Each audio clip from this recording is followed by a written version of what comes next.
Reflecting on everything now, I still can't pinpoint the exact moment things started to feel wrong between us. If I had to choose a moment, though, it'd be those late nights. The ones when I'd roll over, half asleep, expecting Sophie beside me like she used to be. But now, most nights, she was facing the other way, her face bathed in the glow of her phone screen. It sounds silly, I know, but there was a time I'd have given anything to see her smile, to see her truly happy.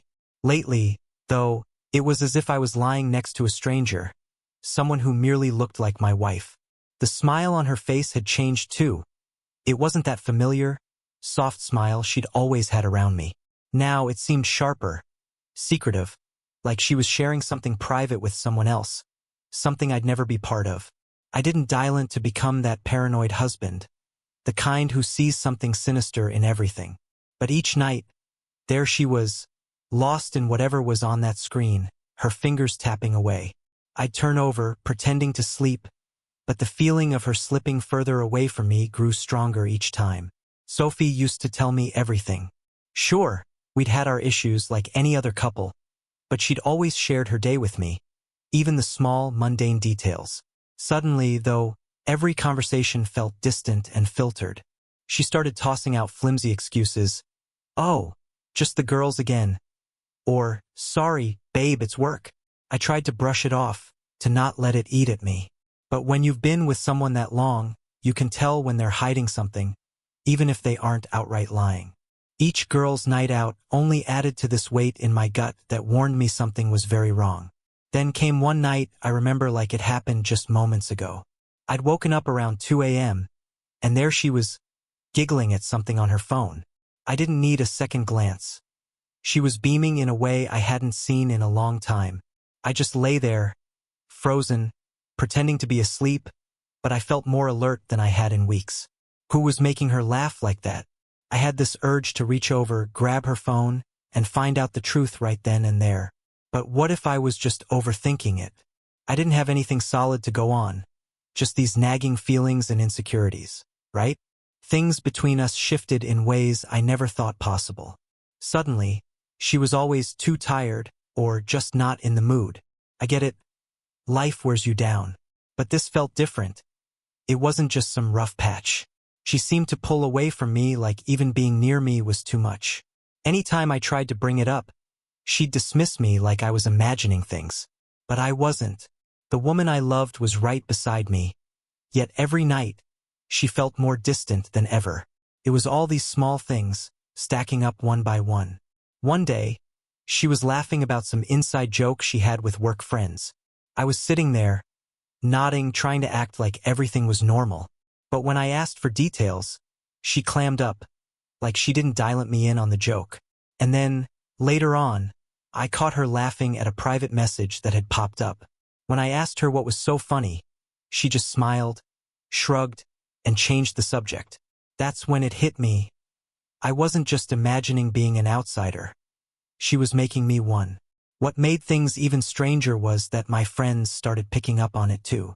Dylan, one of my oldest buddies, mentioned seeing her around town with a guy who looked vaguely familiar. Now, Dylan's not one to pry. He wouldn't even say a word if he stumbled upon someone in the middle of an affair.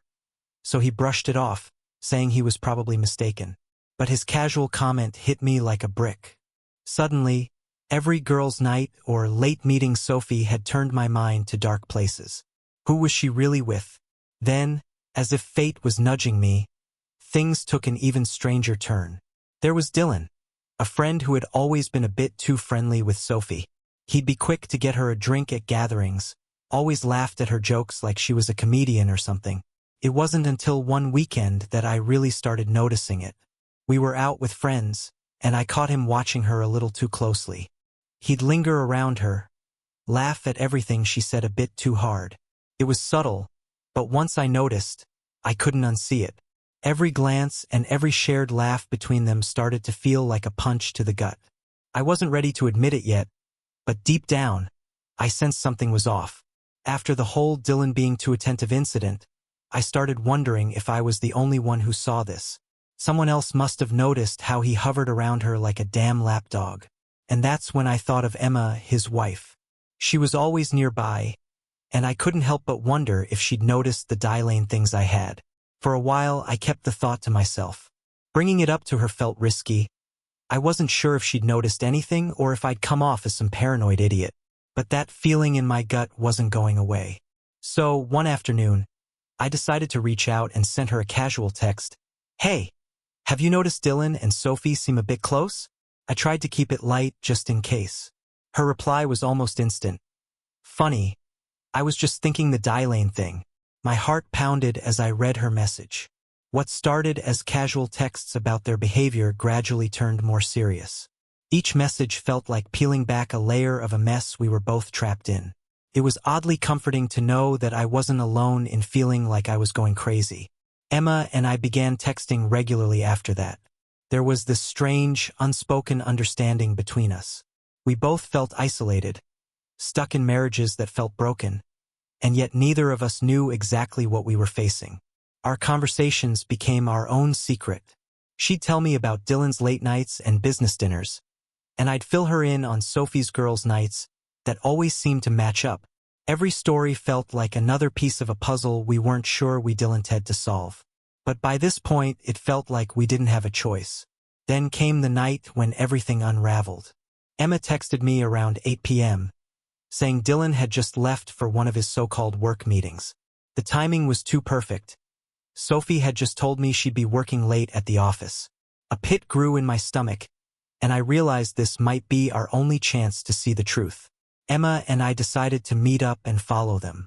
It felt insane, like we were characters in some bad detective movie, but I was done with guesses. I needed answers. We parked near Sophie's office, watching from a distance. Not even 10 minutes passed before we saw her come out, glancing around nervously. Then Dylan pulled up. Seeing her get into his car felt like a blow to the chest. We followed them in silence as they drove across town, eventually stopping in front of a hotel. They went inside together, laughing. I could barely believe what I was seeing, and from the look on Emma's face, neither could she. When they disappeared into that hotel, Emma and I just sat there in the car, stunned and speechless. She broke down, shoulders shaking as she sobbed quietly. I was seething, my anger building up, but I forced myself to push it aside to try and comfort her. Even though I could hardly process what I'd just seen myself. A part of me just Dylan had to punch something, to throw something, anything to get out the rage boiling inside. But instead, we sat there together, two people bound by betrayal, in a shared, miserable silence that somehow created its own twisted bond. We both knew we'd need hard proof, something undeniable to confront them with. I pulled out my phone and snapped a few photos of them leaving the hotel together. As I took the shots, a strange feeling washed over me, like I was betraying everything we'd built. Here I was, documenting my own wife's affair, capturing the collapse of my marriage in real time. Emma looked over at me while I took the photos, her face a mix of hurt and steely resolve. It was painful, but we both knew these photos would be our armor when it was time to face the truth. That night, I barely slept. Every detail kept replaying in my mind. Sophie's laugh when she got into Dylan's car, the way they smiled together, and Emma's tear-streaked face beside me. Everything felt warped and wrong, like I'd been dropped into a nightmare I couldn't wake up from. Sophie finally came home in the early hours, tiptoeing through the door. I pretended to be asleep, not ready to confront her, not without those pictures to ground me. The next morning, I tried to casually bring up her late night, masking my voice as best I could. "So, how was work last night?" I asked, pouring coffee like it was just another morning. She barely glanced my way, brushing off the question with, "Oh, just the usual." But her eyes flickered, and I could tell she was lying. When I pressed her, she got defensive, snapping at me like I was some nosy stranger instead of her husband. Her irritation, the way she looked at me, it made my blood boil. But I kept calm, deciding not to reveal my cards just yet. I nodded, pretending to accept her excuse, though every bone in my body Dylan had to throw those photos in her face, make her see the hurt she'd caused. But something held me back. Maybe it was Emma, maybe it was the plan we'd started quietly building together. After that night, Emma and I couldn't let things go. Our texting became constant, sharing every little lie we'd noticed over the years, tracing the path of their affair. Confronting them alone wouldn't be enough, not after everything we'd endured. We Dylan-ted them to feel the sting, to live with the dread of knowing we knew but not when we'd finally act. We decided to meet up somewhere quiet, away from prying eyes, to talk in person. I picked a secluded spot at a park on the edge of town where no one we knew would go. When Emma arrived, I saw that dilating fire in her eyes that had been burning in me for days. We sat on a bench by the pond, and it felt surreal. Two people, each betrayed, now united by this strange, shared mission. We brainstormed how to expose them. Should we do it at a family gathering, or leave hints until they were driven crazy? Every idea sounded like a scene from a bad soap opera, and yet we couldn't help but laugh at the absurdity. We swapped stories about Sophie's and Dylan's ridiculous excuses, the moments they lied to our faces, times when we tried to believe them but knew deep down they weren't being honest. Somewhere in all that hurt and frustration, there was something else. Sitting there with Emma, feeling her shoulder brush against mine, her laughter mingling with mine, I felt a connection I hadn't felt in a long time. When you go through something like this together, it's strange. You either fall apart or find an odd comfort in each other. It wasn't intentional, and it wasn't smart, but before I knew it, we leaned in, our lips meeting in a kiss filled with anger and sadness and everything we'd bottled up. It was like all the pain and betrayal finally had somewhere to go. We didn't discuss it afterward. There wasn't much to say. But from that moment on, it felt like we were truly in this together, and nothing would stop us from seeing it through. Our first real move came during a group dinner with our usual circle of friends. Sophie and I showed up, putting on the image of a happy couple, though it felt as fake as could be. I spotted Emma across the table, her face calm, almost too calm. At one point, she casually mentioned to the group, "You know, I've always had this knack for sensing when someone's hiding something." She let the words hang in the air, her gaze sweeping the table with a knowing smile. I watched as Dylan shifted in his seat, glancing at Sophie, whose face instantly soured, like she'd just swallowed a sour lemon. They both squirmed, and I couldn't deny the satisfaction it gave me to see them on edge. A few of our friends noticed the tension too, exchanging confused looks, starting to wonder what was going on. That simmering unease was exactly what we Dylan-ted. A taste of the anxiety we knew would only grow from here. Emma took things up a notch by setting up a casual get-together with some mutual friends. Our plan was simple.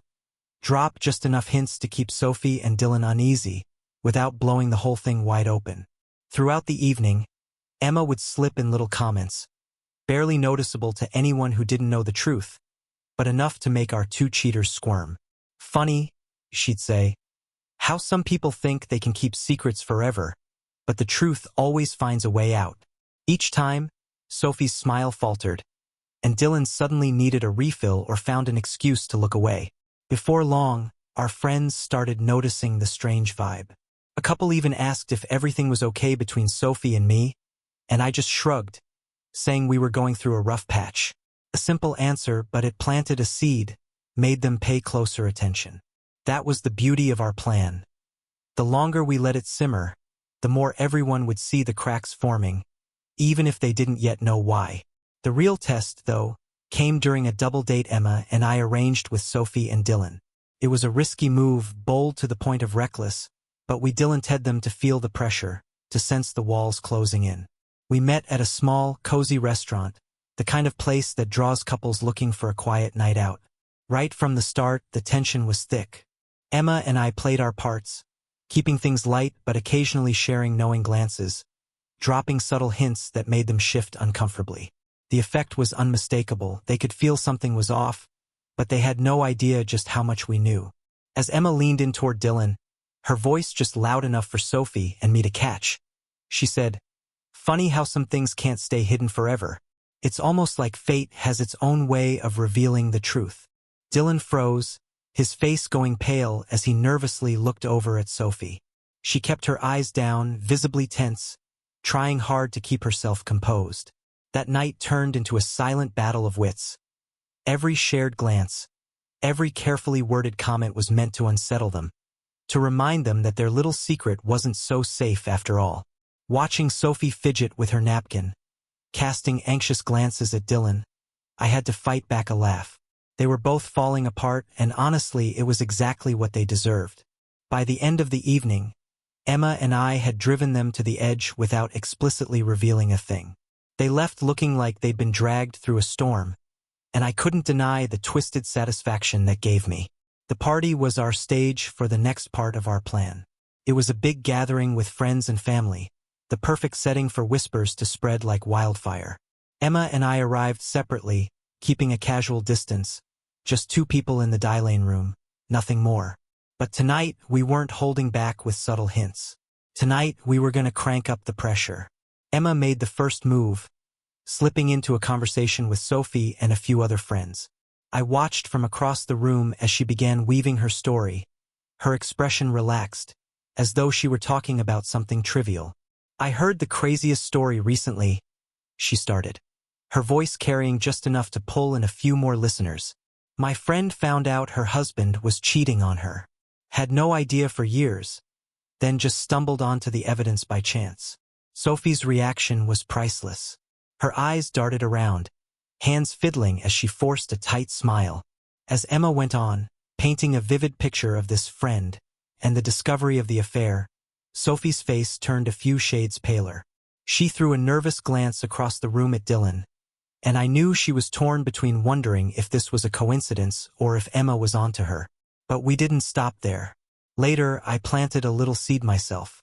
Sophie came over to ask me something, and I casually unlocked my phone in front of her, scrolling like I was looking for something.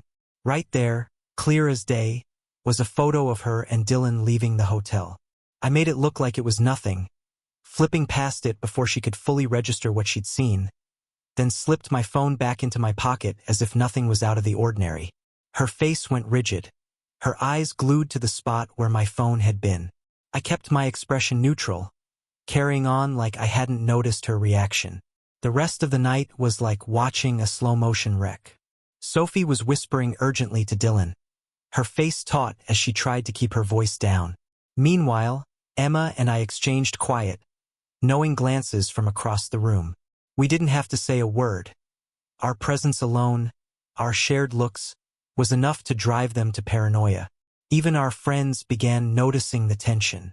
A couple asked if everything was okay between Sophie and me, if there was something going on. I shrugged and played it off, vaguely saying we were going through a rough patch.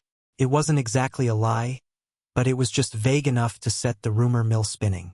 Every glance Emma and I shared, every light touch or laugh, only fueled the whispers more, making Sophie and Dylan squirm as they realized people were starting to notice. Emma wasn't letting up either. At one point, she ended up alone with Dylan in the kitchen. I didn't hear their full conversation, but I caught enough to see the effect. She leaned in close, her voice barely a whisper, and murmured something to him that drained the color from his face. I overheard her mention that she knew more than she was letting on. Dylan's eyes darted around in a panic, scanning the room as if he expected someone to barge in and call him out right then and there. After that, he barely left Sophie's side, pulling her into tense conversations, shooting glances over his shoulder every few minutes. It was almost too enjoyable watching them unravel.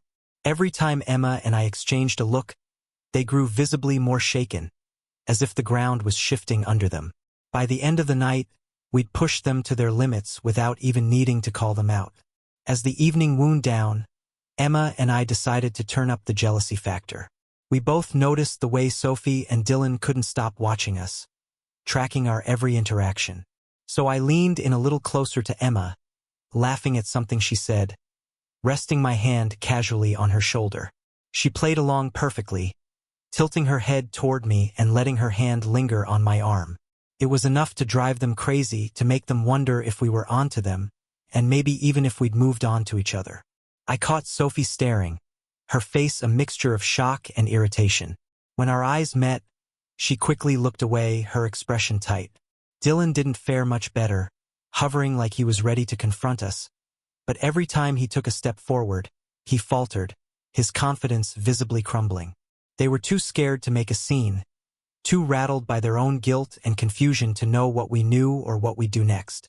When the party wrapped up, Emma gave me a final, satisfied look, a smirk that said we'd done exactly what we set out to do. Sophie and Dylan were left in a self-made mess of paranoia, totally on edge and unsure of when the next blow would come.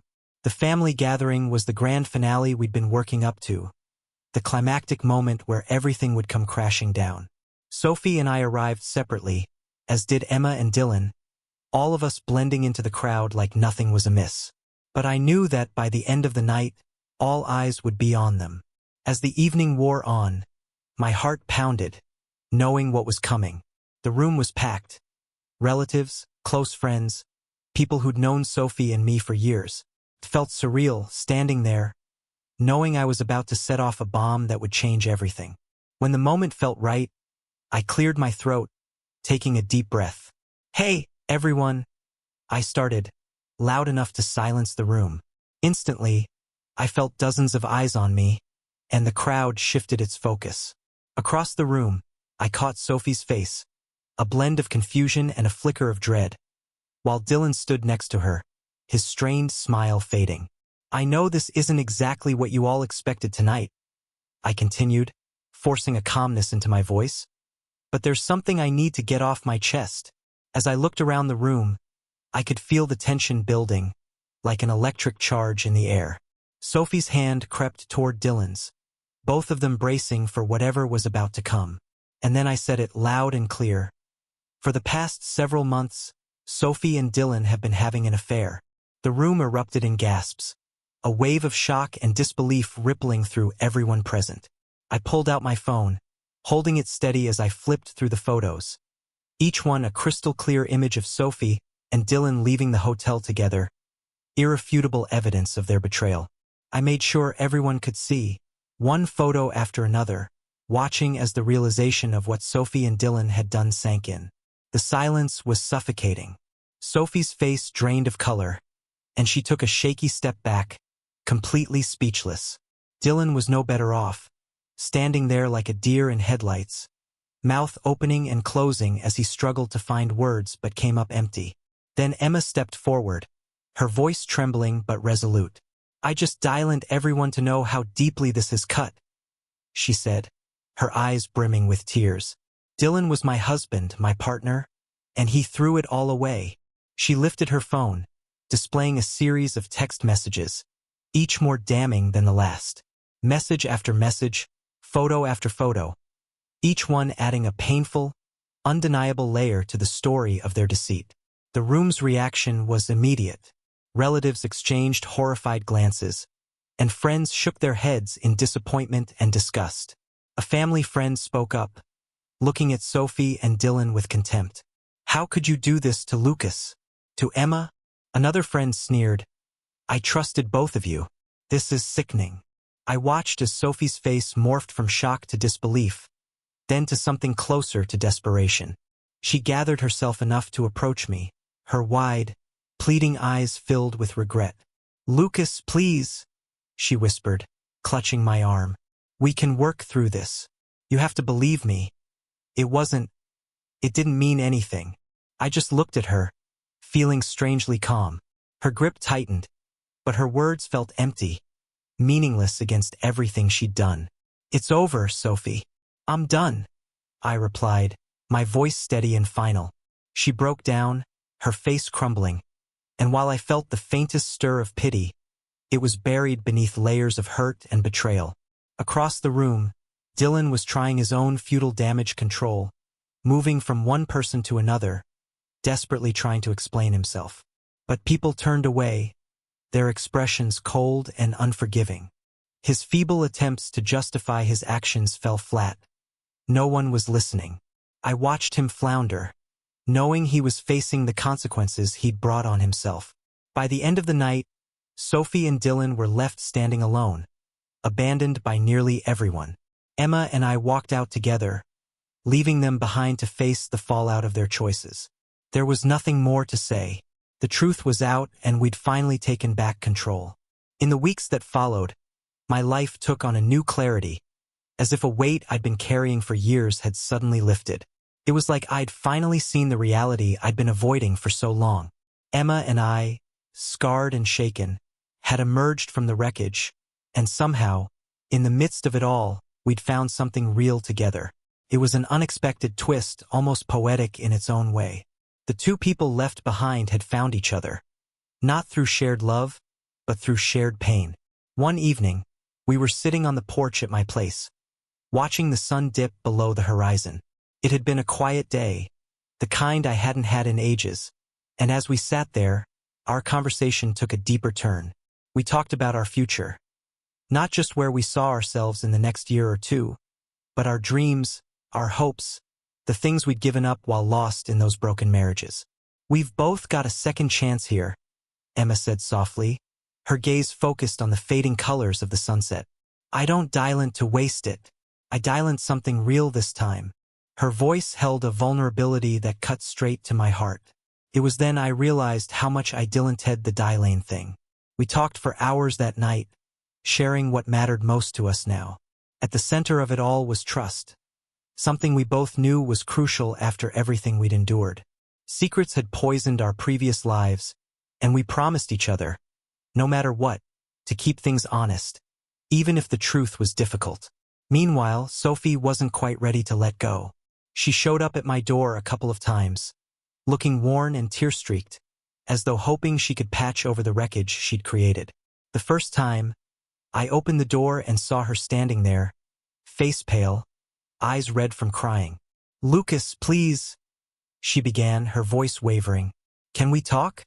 I know I messed up, but can we try to fix this?" I listened to her pleas, but all I felt was a strange numbness. Her apologies, her desperate explanations, all sounded hollow to me now.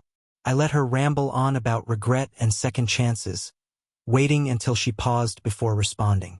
"Sophie, it's over. There's nothing left to fix." Her face crumpled, and for a brief moment, I felt the slightest pang of pity. But the betrayal went too deep, the damage too irreversible. After that, she resorted to texts, alternating between apologies and accusations. First, she begged me to forgive her, promising she'd change. But when I didn't respond, the messages turned bitter, and she started to blame me, saying I'd driven her to Dylan. It was almost laughable, but mostly it was exhausting. I blocked her number, finally ready to shut that door for good. Through it all, our friends stood by Emma and me. They'd been as blindsided as we were, shocked and horrified by Sophie and Dylan's betrayal. Many reached out with support, sharing that they'd noticed odd moments, small things that hadn't added up but hadn't seemed worth questioning at the time. My friend Jake even admitted he'd noticed Dylan getting a little too close to Sophie at some parties but had brushed it off, thinking it was harmless. He apologized profusely, saying he'd be there for me however I needed and encouraging me to find some happiness with Emma. Slowly, Emma and I began dating openly this time. It felt different from any relationship I'd had before, like we were starting fresh, unburdened by secrets or pretense. The first time I held her hand in public, it felt strange but right, like I'd finally found something real after so much pain. We'd take long walks together, sometimes talking about everything, other times walking in comfortable silence. Each time we were together, I felt a bit more of the past lift away, as if I were finally shedding the weight I'd been carrying. One evening, after a long day at work, we ended up curled up on my couch, her head resting on my shoulder, her fingers tracing light circles on the back of my hand. The silence between us was soft, peaceful, and I found myself savoring that quiet moment. It was strange, but for the first time in a long time, I felt like I was exactly where I was supposed to be. She looked up at me, her gaze warm but filled with a seriousness I could feel in my core. "No more secrets, right?" she asked, her eyes searching mine, making sure I was as committed to this promise as she was. "None," I replied, my voice soft but steady. "I'm in this, heart and soul." We both knew, maybe more than anyone, how secrets could rot away even the strongest foundations, unraveling lives we once believed were unbreakable. I dilanted no part of that life again, and from the look in her eyes, I knew she felt the Dylane resolve. As we walked together down the quiet, lamplit street, the cool night air wrapping around us, I realized just how far we'd come. Both of us had been broken, crushed by the betrayal of people we'd thought we'd spend forever with. But here we were, hand in hand, stronger than before, piecing ourselves back together from the wreckage. We stopped under a streetlight, its soft glow illuminating her face, and I felt something stir inside me that had been buried for so long. A flicker of hope, a genuine excitement for what lay ahead. "Here's to new beginnings," I said, my voice carrying a conviction I hadn't felt in years. She smiled, giving my hand a firm, reassuring squeeze. To trust, honesty, and finally letting go of the past. And with that, we walked forward, leaving the shadows of betrayal and heartbreak behind us. This wasn't just some rebound, a way to distract ourselves from the pain. This was something real, built from the foundation up on mutual respect, shared experiences, and a promise to never repeat the mistakes that had torn our old lives apart. For the first time in what felt like forever, I found myself genuinely looking forward to whatever came next.